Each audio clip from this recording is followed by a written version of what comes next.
Welcome back to episode 3. Today, we are discussing one of the heaviest administrative burdens in DOT compliance, the return to duty process. When a driver completes their substance abuse professional program, getting them back on the road is just the beginning.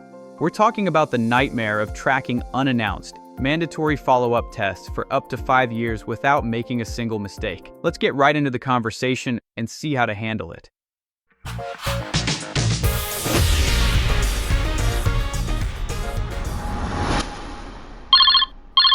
Hello there, John here, and thanks for calling. You've called and filled out our pre-call form asking about return to duty and follow-up. Just to confirm, is this Sandy from Titan Logistics? Oh, yes. This is Sandy from Titan Logistics.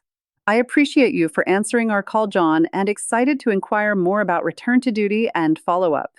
My pleasure. All right, let's talk about giving drivers a second chance.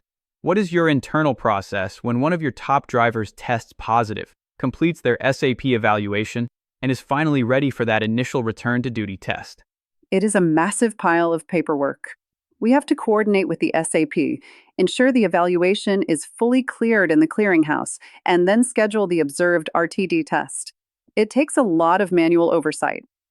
And once they pass that initial test and get back behind the wheel, how do you handle the strict, unannounced follow-up testing schedule that the SAP requires? That is honestly the hardest part.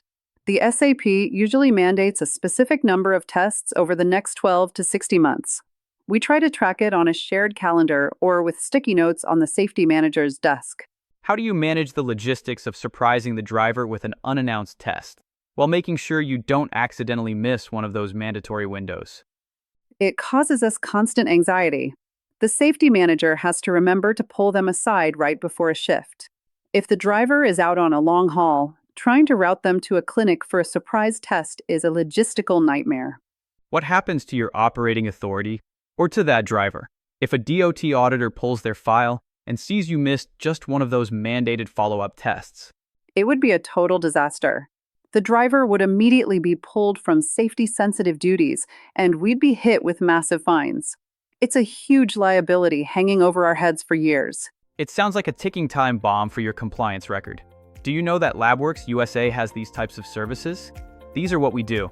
We completely manage the return to duty and follow-up testing schedule so you never miss a required test. We've been doing this for over 20 years, so we really got good at it. Is that something that you guys would use? Oh, yes, absolutely.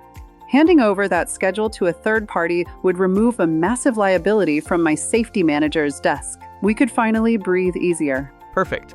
How quickly can we get your current RTD drivers into our system so you don't have to track another unannounced test yourself? Let's do it today. I want that calendar off my desk. Great. Let's get them transferred over. As you just heard, managing a return to duty follow-up program manually is a massive risk to your business. If you are still tracking mandatory, unannounced tests on a desktop calendar, you are leaving your compliance vulnerable to simple human error. Ask yourself, is that a liability you really want to carry for the next 5 years? You don't have to carry that burden alone. We track the SAP schedule, manage the unannounced tests, and keep your documentation audit ready. Our contact details are on your screen right now. Reach out to our team at Labworks USA, and let's secure your RTD program today. Thanks for watching, and stand by for the next episodes of Real Conversations with Labworks USA.